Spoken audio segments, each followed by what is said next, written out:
If Telegram is not sending a verification code for login, this video will show you how to fix that. First, open the Settings app on your phone.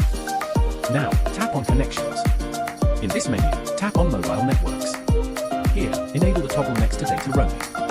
This will allow your phone to receive the verification code outside of your home network's coverage area. Now, tap on Network Operators. Here, turn off the toggle next to Select automatically. Wait for your Android to scan for all the available networks and then select your network from the list. Go back to the Telegram app and try to request a verification code again. If the issue remains, open the Google Play Store and search for Telegram X.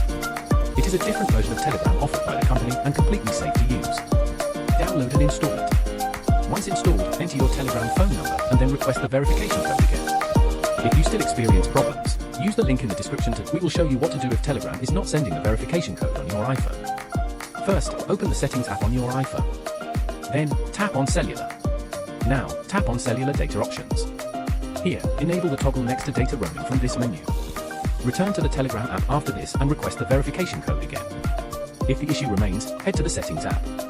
Then, scroll down to locate messages on the list and then tap on it. Here, disable the toggle next iMessage. Wait for a minute or so and then turn it back on. Now, scroll down to tap on Message Filtering. Then, tap on Unknown and Spam. After that, disable the Filter Uncount Senders toggle. Request the Telegram verification code one more time and check if it works. If the issue remains, use the link in the description to download a free VPN app. Once downloaded, open the VPN app. Tap the Connect button to establish a VPN connection. After that, try to request Telegram verification code and you should receive it as expected.